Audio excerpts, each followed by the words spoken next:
गर्मियों की शाम थी और सूरज धीरे धीरे डूब रहा था।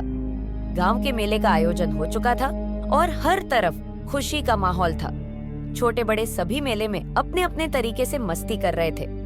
बच्चों के लिए झूले, खेल तमाशे और मिठाइयाँ थी, जबकि बड़ों के लिए चाट पकौड़ी की दुकानें। इन्हीं दुकानों के बीच एक पुरानी और जर्जर हालत में एक पानी पूरी वाला अपनी गाड़ी लगाए खड़ा था। उसकी गाड़ी बाकी दुकानदारों से अलग थी। गाड़ी पर लगे पुराने लकड़ी के बोर्ड पर बड़े बड़े अक्षरों में लिखा था, भूतिया पानी पूरी, यहाँ मिलती है अद्भुत स्वाद वाली पानी पूरी। गांव के लोग इस नाम को देखकर थोड़े हिचकिचाए, लेकिन उत्सुकता के कारण कुछ लोगों ने पानी पूरी का स्वाद लेने का फैसला किया। गांव के एक युवक जिसका नाम रोहित था, उसे चटपटा खाने का बहुत शौक था। उसने अपने दोस्तों के साथ भूतिया पानी पूरी वाले के पास जाने का फैसला किया। जैसे ही वे गाड़ी के पास पहुंचे, दुकानदार ने उन्हें एक अजीब सी मुस्कान दी और बड़े विनम्र स्वर में कहा, आइए साहब, ये पानी पूरी खाकर देखिए, इसका स्वाद आपको कभी नहीं भूलेगा। रोहित ने हंसते हुए कहा, भाई, भूतिया नाम रखकर डराने का प्रयास कर रहे हो क्या? मुझे तो केवल स्वाद चाहिए, डराना नहीं। दुकानदार ने मुस्कुराते हुए पानी पूरी बनानी शुरू कर दी। पानी पूरी का पानी एक गहरे काले रंग का था, जिसमें एक अजीब सी चमक थी। मसाला भी सामान्य मसाले से कुछ अलग लग रहा था, लेकिन रोहित और उसके दोस्तों ने इस पर ध्यान नहीं दिया और पानी पूरी खाने लगे। जैसे ही रोहित ने पहली पानी पूरी का स्वाद लिया, उसे लगा कि उसके मुंह में एक विस्फोट हो गया हो। स्वाद वाकई में बहुत अनोखा था, ऐसा कि उसने पहले कभी नहीं चखा था। उसके दोस्त भी पानी पूरी का स्वाद लेकर हैरान थे। उन सब ने पानी पूरी खाने की खुशी में जोर जोर से हंसना शुरू कर दिया। दुकानदार ने कहा, क्या मैंने नहीं कहा था कि ये स्वाद आपको कभी नहीं भूलेगा?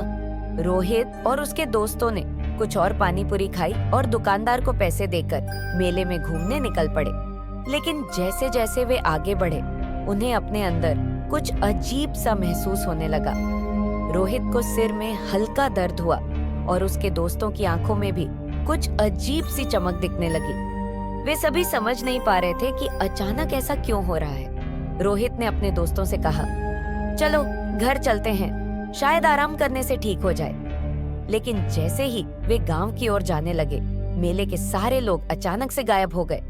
पूरा मेला अचानक सुनसान हो गया।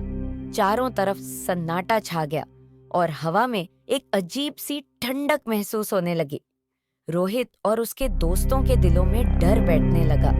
तभी अचानक उनके सामने वही पानी पूरी वाला आ गया, जिसकी आंखें अब पूरी तरह से काली हो चुकी थीं और उसकी मुस्कान और भी भयानक हो गई थी। उसने एक खौफनाक आवाज में कहा, तुमने मेरे खाने का मजाक उड़ाया, अब इसकी सजा भुगतने का समय आ गया है। रोहित ने कांपते हुए पूछा, तुम कौन हो और हमसे क्या चाहते हो? दुकानदार ने एक भयानक हंसी के साथ कहा, मैं कोई सामान्य दुकानदार नहीं हूँ, मैं एक भूत हूँ जो अपनी मौत का बदला लेने के लिए यहाँ आया हूँ।